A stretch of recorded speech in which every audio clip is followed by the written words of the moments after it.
dans ce Stop Covid, vous le savez, Kinshasa est en mode confinement. C'est le moment par excellence de sensibiliser sur de bonnes pratiques, notamment le bon ou le lavage exact des mains, mais aussi comment ne pas désinfecter nos milieux respectifs, ce qui passe aussi par la propreté de chaque jour pour qu'enfin on s'imprègne aussi de ces bonnes manières pour que après Covid ne soit pas avant Covid. Alors comment ça se passe? Comment s'organise le taux de prise en charge aussi des populations? Parce qu'il s'agit d'une question de santé publique, donc ça concerne autant les politiques qui orientent, mais aussi les populations, les communautés. Tout le monde devrait mettre la main de la pâte pour qu'ensemble on puisse combattre cette maladie qui sévit en République démocratique du Congo, notamment à Kinshasa. Nous allons vous montrer le cas école d'un quartier de Ngaliema, territoire de télécom. Nous sommes à Ngomba Kikusa.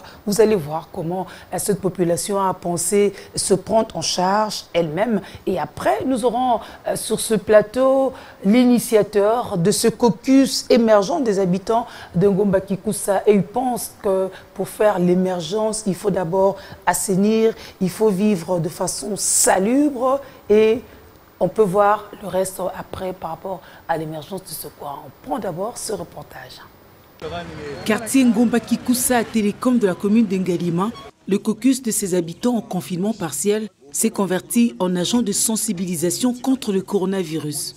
Les passages sont filtrés et chaque rare rencontre fait l'objet de partage de bonnes pratiques pour barrer la route au Covid-19. Nous avions eu l'option de démontrer aux gens ce qu'on appelle le pratique d'hygiène. Il faut se laver les mains avec du savon. Il faut aussi assainir là où vous êtes et assainir aussi vos toilettes parce que ce sont des foyers qui amènent de différentes maladies. Nous avions aussi pris l'option de sensibiliser la population riveraine de quartier de Ngomba Kikusa. Nous sommes censés de bien vouloir protéger l'environnement dont nous sommes en train de vivre. Il faudra que l'heure soit bonne. Il faudra que les êtres humains qui vivent dans les quartiers soient dans des conditions requises. C'est pour cela que nous avions ajouté la partie de l'environnement, de la gestion des déchets dans chaque ménage, dans chaque avenue.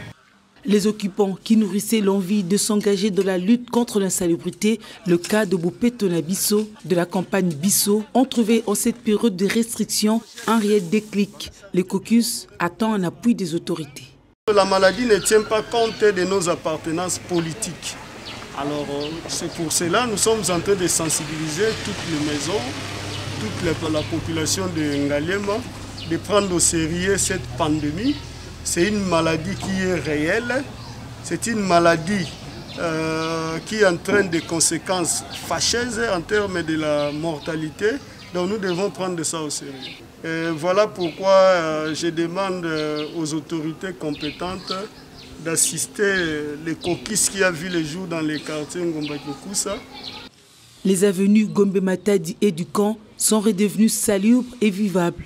Une situation qui ne laisse pas insensibles les passants, surtout quand aucun rond ne leur est exigé. Ces avenues, bien que non asphaltées, sont redevenues vivables et très belles. C'est bien qu'elles soient propres. Cela nous aidera à éviter le coronavirus. En plus, les gens qui contrôlent les gestes barrières ne nous demandent aucun sou en échange. Bravo à ces habitants. Pour prêcher par l'exemple, les gestes barrières sont de stricte application. Même quand certains des passants s'y opposent, au nom de leur liberté, les sensibilisateurs volontaires multiplient des gestes et des propos plus adaptés pour convaincre et les rallier à leur cause, unir les efforts pour stopper le coronavirus. Un vrai modèle d'autoprise en charge dans la riposte. Voilà, nous étions là au quartier Ngomba Kikusa, des images qui parlent aussi d'elles-mêmes. Monsieur Bondon Mwaka du caucus émergent des habitants de Ngomba Kikusa, bienvenue. Merci beaucoup. Bonjour Madame Julie. Et comment vous allez? Je vais très bien, okay. Je vais très bien. Okay. Alors vous êtes l'initiateur de ce caucus? Justement. Nous sommes restés en confinement en famille. Dans les quartiers, on s'est dit, ben, écoutez, on reste enfermés dans nos maisons, mais nous ne devons pas croiser les mains.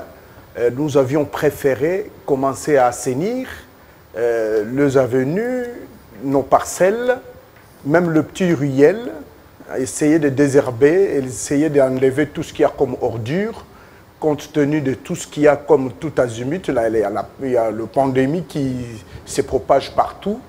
Mais le fait, de pratique de laver les mains, de désinfecter nos mains, ça ne suffit pas parce que ces grains de pollen, ces différentes bactéries vivent ça et là.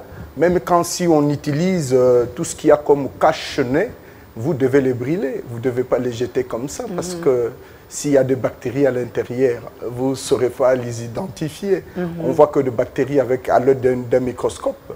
Physiquement, comme ça se fait Surtout pas voir. le cas de ce virus, il est assez bénin, mais très néfaste. Justement, par rapport à la barrière, aux bonnes pratiques qui sont réservées pour que la maladie ne puisse pas prendre de l'ampleur, comme il se doit, comme ailleurs, nous avions préféré commencer à assainir nos avenues. Le jour prochain, commencer à faire la dératisation, l'insectisation. En fait, tout ça, ça va de bloc pour qu'on arrive à avoir le seuil normal pour l'hygiène, soit corporelle, dans nos différentes familles, que les enfants aussi qui sont à la maison puissent voir ce que nous faisons, parce qu'ils n'ont jamais été ensemble avec nous. Nous, on est au travail, les enfants sont à l'école. Les épreuves, souvent, ils le voient que le dimanche, quand les parents, on est ensemble en famille. Ben, voilà, c'est un peu ça, quoi. Alors, comment vous avez procédé, vous qui n'êtes pas chef de rue, encore moins chef de quartier, pas bourgmestre, comment procéder pour persuader vos voisins immédiats? Ben, ces caucus amènent, et le bourgmestre, ces caucus amènent, il y a tous les riverains, ils sont là, le chef du quartier sont là, ils sont informés. Mais voilà, nous sommes en train de laver nos mains, mais nos rues sont très sales. Il y a des rues, vous trouverez, qui ne sont pas revêtues. Autrement dit, il n'y a pas de pavement. Il n'y a pas ce que vous appelez communément l'asphalte. Autrement dit, qu'on dit macadam. Ben, on dit au chef du quartier, ben, écoutez, nous, on va ramasser tout ce qu'il y a comme poubelle. On va dire, on va sensibiliser dans nos parcelles, ben, écoutez, il faut creuser des trous pour jeter tout et brûler. Il ne faut plus faire sortir parce que tous ces mouvements de déchets peuvent nous amener aussi autre chose. Alors, cette pandémie, on est chez soi, on ne sait pas aller ailleurs, tu vois ce que ça fait. Donc, les gens nous ont compris. Et bon, il y a toujours eu des gens qui sont réticents. Hein. Oui, il faut peut-être commencer quelque les gens part. qui ont été réticents, mais parfois qui viennent nous demander l'initiative est bonne, mais vous vous attendez à quoi? Ce sont des élections ou pas?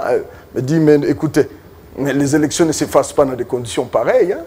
Alors, c'est pour cela que nous avions pris cette option de commencer à assainir, à enlever tout ce qu'il y a comme décombres, parce que tous ces déchets, ça provient de nos maisons.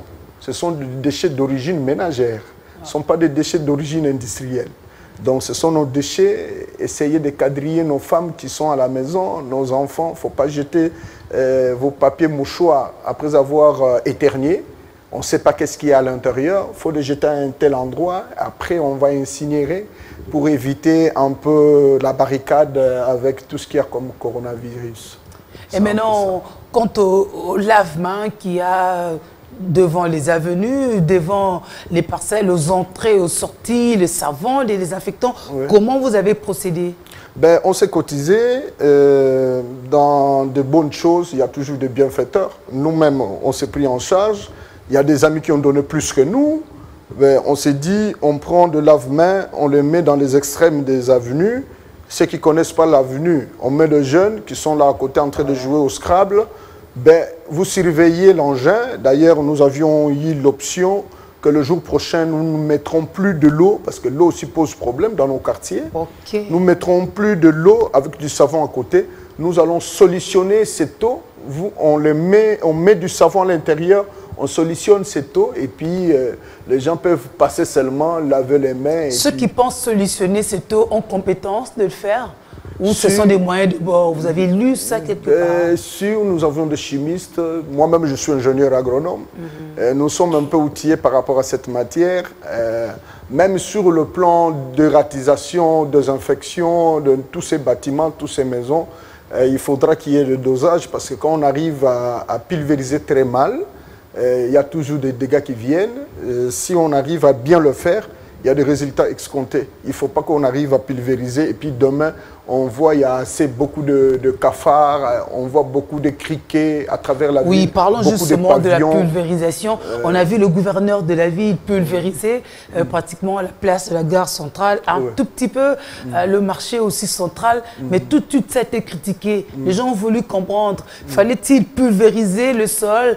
Est-ce qu'on va poursuivre le virus au sol alors que vous dites qu'il est respiratoire? Il y a déjà des thèses aussi qui disent qu'à un moment, comme il circule aussi dans le vent, il ne faut pas tout de suite se dire qu'il tombe. Parfois, il peut aussi rester un tout petit peu aussi dans l'air. Donc, tout ça, ce sont des études. Mais quant à cette question de pulvériser par rapport à la désinfection dont il est question, ça s'explique? Oui, ça s'explique. Le gouverneur a fait montre de son savoir, mais il doit se faire associer de beaucoup de techniciens, parce que ça demande assez beaucoup d'expertise scientifique, surtout.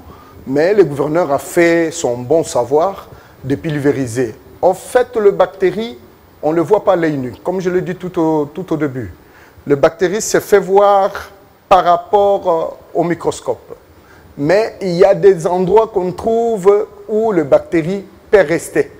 Là, il trouve l'écologie est bonne pour lui, il reste. Quand l'air est pollué, il y a des bactéries là-dessus. La preuve en est que quand l'air est pollué, quand vous aspirez ces mauvais airs, les gens qui souffrent de l'asthmatique, quand ils souffrent un mauvais vent, vous pressentez déjà un asthmatique, il change de mode respiratoire. Donc le bactérie peut se trouver dans le déchet, au sol, là où il y a l'humidité, si l'écologie lui permet de bien évoluer, mais là où il va bien évoluer, c'est dans l'organisme. C'est pour cela qu'on doit faire la fumigation. Pulvériser, ce n'est pas seulement ça, la fumigation aussi doit se faire associer. Parce qu'il y a des bactéries qui meurent avec tous ces produits. Surtout qu'il s'agit d'un virus qui est respiratoire. Justement, la fumigation doit intervenir avec quel genre de produit? Là, c'est entre guillemets. Donc la fumigation aussi doit intervenir. On voit dans d'autres cieux. À Kinshasa, ça existait le jour passé, mais il ne faut plus qu'on y revienne encore le jour passé. Nous parlons de réalité actuelle, qu'on associe des techniciens. C'est le confinement, mais le service minimum existe. Le service minimum existe. On va pulvériser les endroits où il y a assez beaucoup de monde. Là aussi, il y avait assez beaucoup de monde. Il y a aussi des germes pareils qui peuvent vivre. Parce que le corona peut se trouver à un endroit où il vit très bien. Quand vous passez, quand vous êtes dans des conditions, si le système immunitaire n'est pas assez solide, ça sur le plan environnemental, hein, si le système immunitaire n'est pas assez solide, vous attrapez. Vous pouvez toucher l'ouvrage en métallique. S'il y a quelqu'un qui avait touché, le paume de main laisse toujours des empreintes. Vous pouvez l'avoir aussi. Vous pouvez l'avoir. Alors tout ça sont des gestes barrières. Oui. Mais vous avez aussi le côté sensibilisation. On a vu des jeunes gens sensibilisés, parfois vous-même. On ne donne que ce que l'on a. Voilà. Qu'est-ce que vous avez appris pour le transmettre aux autres afin que ceux à leur tour puissent persuader les passants, mais ainsi que les habitants? Actuellement, la sensibilisation, elle est restée uniforme. Hein. Chez nous, dans les pays émergents, en principe, la sensibilisation, ce sont des actes posés et des résultats escomptés. Mais actuellement, comme assez beaucoup de gens qui n'ont pas assez de temps de lire, mais il faudra faire des spots, comme on le fait dans les différentes chaînes. Ça ne suffit pas, il faut descendre sur terrain. Nous avons une méthodologie. En travaillant, c'est en travaillant qu'on négocie. Nous avons une autre méthodologie. On est en train d'incinérer. Vous trouvez avec la chaleur, le coronavirus ne va pas atteindre cette chaleur parce que nous sommes en train de brûler les déchets. OK? Mais il y a une autre méthode, comme on a dit, la fumigation avec des produits, et la pulvérisation, il y a plusieurs méthodes. Donc, quand aujourd'hui, le chiffre, je ne l'ai pas en tête, mais le chiffre c'est un peu stationnel, parce qu'il y a des groupes, comme nous autres, sont de caucus, où il y a de maîtres avocats, il y a des ingénieurs, il y a des mécaniciens, tout le monde est là. En fait, tout le monde a peur, mais on fait semblant, c'est comme si on n'a pas peur. Parce qu'on ne l'identifie pas en soi, parce qu'on peut trouver un militaire avec une arme. Il dit, ne venez pas parce que le coronavirus, on reste 1 mètre. Mais entre le militaire et le passant, le corona peut vivre au milieu. Ouais. Donc on ne sait pas l'identifier. Nous prenons, c'est comme Jésus avait dit, celui qui passe celui qui veut voir son père. Qui le voit lui, qui m'a vu, a vu le père. Justement. Donc ce n'est pas du clientélisme, mais c'est vrai. La maladie existe. Nous sommes en train de se mettre sur le terrain pour que nous allions de l'avant, pour que nous prenions des mesures conformes pour la barricader. Dans votre sensibilisation, quelles sont les difficultés que vous rencontrez qui peuvent vous décourager? Oui, les difficultés, il y en a beaucoup. Dans le quartier, le seuil de gens ne sont pas l'uniforme. Il y a la biodiversité. Parfois, ailleurs, il faudrait expliquer 2 fois. Dans d'autres cieux, il suffit seulement de faire le geste, ils comprennent. Dans d'autres cieux, ils sont catégoriques. Ben, cette maladie n'existait pas. Nous, avec prophète tel, nous avait dit à son temps, tout ça. Donc toi, tu viens avec la science et du physique. Lui te parle du spirituel. Oui, ça s'arrête là. Ils sont un peu réticents, mais au fur et à mesure, vous verrez qu'il n'avait pas l'habitude d'enlever quelques herbes devant sa parcelle ou de balayer. Bon, comme ailleurs on a fait, bon, chez lui, c'est un peu sale. Ouais. Un bon matin, il se lève, lui quand même, il commence à enlever tout ce qu'il y a comme mauvais herbe, commence à laver le latrine de toilette, parce que ce sont de bases des maladies, des latrines de toilette. Ce sont des pratiques d'hygiène qui ont existé des jours passés. Oui, vous parlez des pratiques d'hygiène, on a envie de vous poser la question. Il a fallu que le coronavirus vienne sévir pour que vous vous réveilliez comme ça à Ngomba Kikusa? Non, c'est un système qui a existé depuis la nuit de tout le temps, mais les acteurs parfois ne sont plus en vie. Il y en a qui ont quitté les quartiers, qui sont allés ailleurs. Je crois qu'ils font bonne pratique là où ils sont. Le coronavirus a stimulé. Tout au début, nous avions connu le gouverneur Kimbembe Mazou, pardon, avant Kimbembe, c'était Golf Kimbuta, qui avait dit coup de pointe. Et le gouverneur Kimbembe, qui avait dit, c'était Bopeto, je crois, et il y avait l'assainissement à l'époque. Après le gouverneur Kimbembe, il y avait le gouverneur Liwanga qui est arrivé et qui a dit aussi, il continue à le même lancer. Le gouverneur Kimbuta est arrivé. C'était la même chose, mais dommage avec faute de moyens. Hein. Alors, parce qu'à l'époque, il y avait, avec ses prédécesseurs, il n'y avait pas un gouvernement provincial. Avec Kimbuta, il y a eu un gouvernement provincial. Il y a eu scission. Et après Kimbuta, Gentini qui est arrivé, Kinmobeto, il a lancé ça et là. Bon, avec tout ce qu'il y a comme tout azimut, il y a des gens qui ont respecté la méthodologie. Il y en a qui n'ont pas respecté la méthodologie. Et quoique, la maladie est arrivée. Alors, sauf qui paie. Mais ce n'est plus le mot du gouverneur. Le gouverneur actuellement n'est pas mis en exergue, mais nous voyons ce qui se passe dans le monde. Donc nous devons nous mettre à l'œuvre pour que nos endroits soient assainis, de routes que nous avons comme dessertes, soient balayés comme il se doit. Donc c'est un peu ça. Vous êtes de la commune de Ngalima, c'est la commune de prédilection même de la campagne Bisso, avec son volet Bopetona Bisso. Alors l'idée aussi c'est l'appropriation par les Congolais. C'est comme vous dites, ce n'est pas l'affaire du gouverneur. Voilà. Cette pandémie frappe qui elle peut. Justement. Qui elle peut, parce que ceux qui prennent quand même des précautions sont épargnés. Justement. Ils sont épargnés. Bon, maintenant que les gens comprennent que ça ne va pas tuer que le voisin, parce que ces théories se sont avérées fausses, lorsqu'on a pensé que ça ne touchait que le blanc, que ça ne touchait que les nantis, ceux qui gouvernaient, on s'est rendu compte que ce n'était pas ça.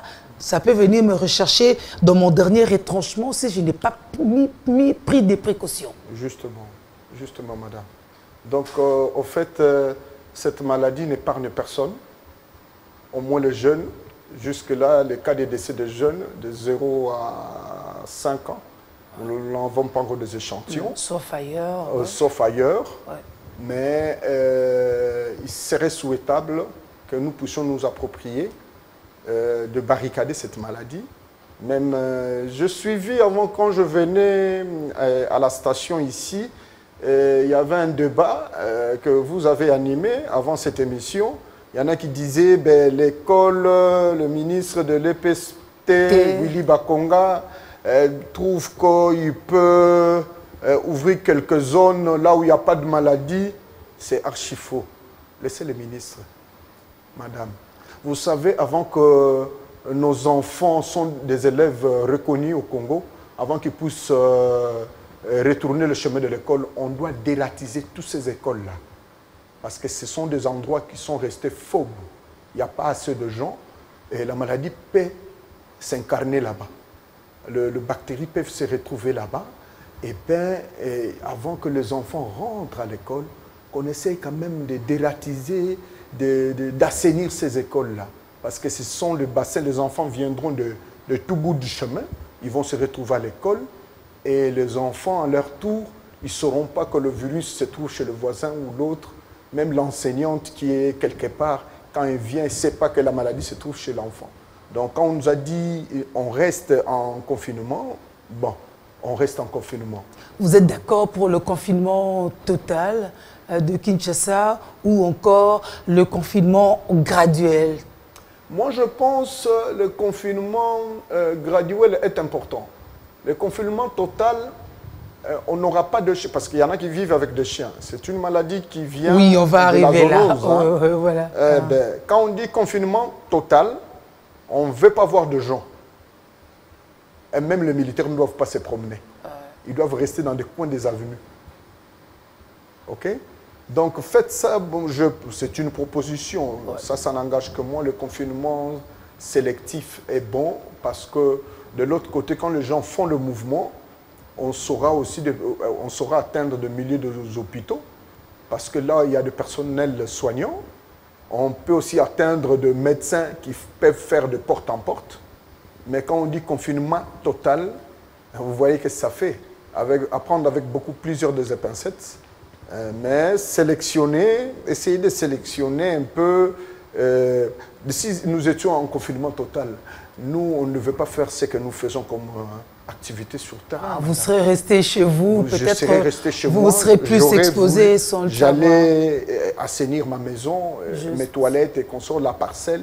Et laisser les voisins. Et laisser les voisins. Rien ne rassure que si les voisins étaient contaminés, que vous soyez épargnés. Ben justement. Forcément. Ouais. Voilà. Donc, mais alors, dans cette même optique de vous sensibiliser entre vous pour prendre votre responsabilité dans la lutte contre la propagation de cette pandémie, la commune de Galima est parmi les communes indexées où on a dit que les gens qui auraient fui la commune de la Gombe, ou disons-le carrément, qui ont fui, sont venus se cacher. Au fait, le refuge de la commune de la Gombe, ça a été Ngaliema. Ngaliema est grand, avec des quartiers encore huppés et tout ça. Alors, les gens sont venus là parce qu'au fait, comme on dit que c'est une maladie d'importation, nombreux aussi qui viennent, passent peut-être par la Gombe, un peu comme par nostalgie, mais après, ils viennent au fait à Ngaliema, dans certains quartiers, et apparemment, les habitants de Ngaliema n'ont pas eu le même courage, la même détermination de dénoncer ce fait. Bon, il y en a qui trouvent que quand quelqu'un vient d'Ngaliema, c'est un cousin, c'est un frère. C'est ce qu'on nous dit en Afrique, c'est le social africain. Mais le frère, s'il était atteint en Ngaliema, mais il va décimer la maison. Mais tant mieux que vous soyez insidatique, que vous puissiez tomber sur la maladie de coronavirus, elle laisse personne. Elle ravage la maison et la maison reste à nu. Hein. Dans ces questions, si ses confrères et cousins et machin viennent avec des libellés de médecins, mais écoutez, moi je suis diabétique, je ne peux pas être enfermé quelque part, checkez-moi parce que je dois aller vivre chez mon cousin en Ngaliema. Ça c'est normal. Mais quand vous quittez clandestinement, c'est là où le bas blesse. Ils doivent être dénoncés, pas pour tuer les cousins, pas pour jeter les cousins à la belle étoile, mais ils doivent être dépistés. Parce que la commune d'Engaliema fait... elle est voisine par rapport à la commune de la Gombe. Alors, quand ils viennent comme ça, ils doivent avoir un petit quitus, ils doivent avoir quelques checkings et tout ça. Mais nous sommes venus habiter ici, mais nous, on nous a déjà checké. Bon, ceux qui voulaient sortir de là, mais ceux qui sont venus frauduleusement, on ne saura pas les identifier. C'est pour cela nous sommes en train de sensibiliser de porte en porte, de mettre d'abord la propreté, parce qu'un corps sain, dans un milieu sain, le système immunitaire dont on parle ici, ce sont des anticorps qui vivent dans un endroit bien précis, très propre, et avec ce que nous avons comme culture alimentaire, c'est ce qui accompagne le système immunitaire. Donc c'est un peu ça. Donc ils doivent prendre soin de dénoncer, ou bien sournoisement, ils peuvent voir un médecin. J'ai eu mon cousin, ma nièce qui est arrivée de Gombe, essayer un peu de le checker, on le check, s'il n'est pas... Bon, et l'État n'aurait pas une part de responsabilité du genre, parce que je passe pendant le période de confinement, là où je trouve que ça a été déserté, au moins j'ai pointé. Mais après le confinement, je reviens, du coup c'est repeuplé et même surpeuplé. Ça ne devait pas être aussi un motif d'interpellation citoyenne? Ben justement, l'État peut être interpellé ou non, mais la vie d'abord, c'est ta vie. C'est ta vie. On doit arriver à dénicher, nous, Congolais, celui-ci que je suis en train de conduire, c'est une vie qui m'appartient. L'État, c'est pas du commun mortel, mais l'État, c'est l'organe légiféré, qui a des hégémonies, qui a tout ça. Mais c'est ma vie. Ici, je parle en tant que Bondo Mwaka. C'est ma vie. Au fait, l'État peut être interpellé, ben oui.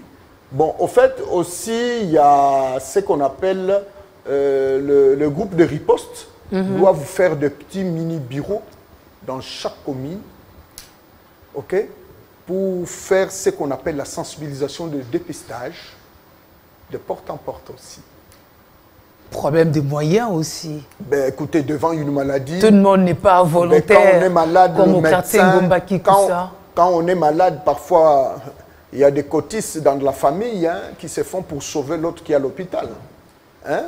Donc, comme c'est le comité de riposte, en gagnant à la commune, on met un truc et dans chaque quartier, on met une antenne. On met des antennes. Et eux, ils vont gérer des antennes là dans chaque quartier. Nous avions eu l'occasion, parce que c'est un quartier, je ne dis pas de Nanti, mais il y a la biodiversité dans les quartiers. Les gens ont compris. Mais ailleurs, il faudra que ces bureaux-là puissent exister pour prendre la population qui est confinée en charge. Comment vous faites pour qu'on ne vous pique pas vos seaux, vos savons, parce qu'ailleurs, ça se vole aussi? Ben oui, nous mettons des jeunes. Nous mettons les jeunes les avant-midi. Essayer de rester là-bas, pas pour faire de bruit. On met un truc de Scrabble, 2 jeunes. Le lendemain, on demande encore dans l'autre parcelle. Donnez-nous 2 jeunes qui vont surveiller le matériel. En fait, ce ne sont pas des matériels qui m'appartiennent. Ça vous appartient à la communauté. Ah non, papa ne prend pas celui-là. D'abord, une maman qui a réagi. Ah non, papa ne prend pas mon fils. Parce que quand il se met au coin, il risquerait d'être atteint et tout ça. Bon. Je l'ai laissé, je n'ai pas voulu le prendre de force. Hein, mais je suis allé dans une autre parcelle. Mais quand on a vu que les fils des voisins, tout le monde était on les a mis dans un engrenage pour que le milieu quand même soit surveillé.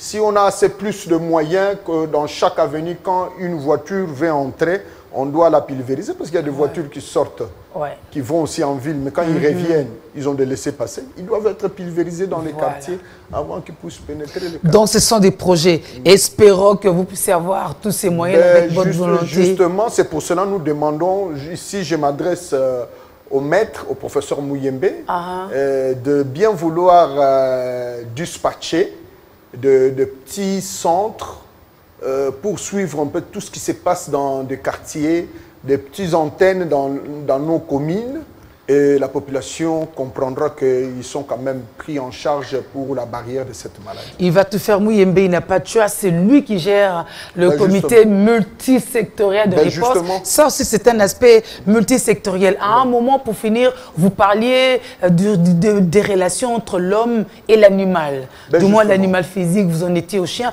Et Ngalima, justement, a des animaux, même des animaux sauvages, qu'on essaie de dompter. Oui. Oui, parce que c'est ça qui fait l'écologie, c'est ça qui fait la nature. Hein? Donc, il y en a qui restent avec leurs animaux, chats, il y en a qui laissent même des poules, il y en a qui vivent avec des chiens, le Galis bankiba. C'est le plus ancêtre qui a été à côté de l'homme, hein, c'est le chien. Hein? Il y en a qui prennent aussi des chacals, il y en a qui ont des guépards dans leur maison. Alors, quand ils nourrissent ces animaux, est-ce qu'il y a des vétérinaires qui passent pour les différents vaccins? Déjà que la loi a interdit ça. Est-ce qu'il y a des vétérinaires qui passent? Il y a des vétérinaires de la commune qui peuvent intervenir dans chaque parcelle. Est-ce que quand vous avez ces animaux, vous faites enregistrer? Le chef du quartier, il peut nous donner les statistiques de chiens. Parce qu'on risquerait de trouver plusieurs maladies qui peuvent réapparaître pendant la saison sèche, comme la rage canine. Est-ce que le chef de quartier connaît le nombre de chiens qu'il y a dans sa circonscription? Et que dire des chiens errants? Ça aussi, hein. Il faut de porte en porte d'eux-mêmes, parce qu'ils vont chercher de quoi manger. Donc ça aussi, c'est une autre paire de manches. Donc c'est ça. Alors, votre souhait par rapport à la salubrité dont le temps est donné? Mon souhait que chacun de nous puisse voir là où il est, ça doit être quand même propre. Hein? Il faudra qu'on arrive à gérer tout ce que nous avons comme déchets. Nos déchets ne proviennent pas d'ailleurs. Ce sont des déchets d'origine ménagère parce qu'il y a plusieurs déchets. Les hôpitaux, ils ont leur monde de déchets aussi. Donc ça ne provient pas d'ailleurs. Ce sont des déchets d'origine ménagère, mais on doit arriver à les gérer au quotidien pour que la barricade de cette maladie n'arrive pas. Hein? Quand on essaye de gérer, les choses iront de pair, de bien. On verra que cette maladie n'aura pas des effets. Okay. Merci pour votre partage d'expérience avec le caucus émergent des habitants de Ngomba-Kikusa, le territoire des télécoms. Nous sommes de la commune de Mongaliema, de Ngaliema. Voilà. En tout cas, bravo. Allez-y pourvu que ce soit pérennisé, un bon modèle à suivre par d'autres quartiers, d'autres communes, pourquoi pas, pour qu'après Covid-19 donne un autre élan carrément à notre façon de vivre ensemble, de prendre soin de notre patrimoine, de notre communauté. Nous en avons besoin. Merci à vous, bon don Mwaka, pour ce don qui est bon aussi. Merci. Madame, Messieurs, on marque ici le stop. À ce stop Covid, prenez soin de vous, prenez soin de vos quartiers, de vos familles. Vous pouvez aussi faire comme ceux de Ngomba-Kikusa pour aider les autres. Alors, au revoir et à très vite. Merci beaucoup.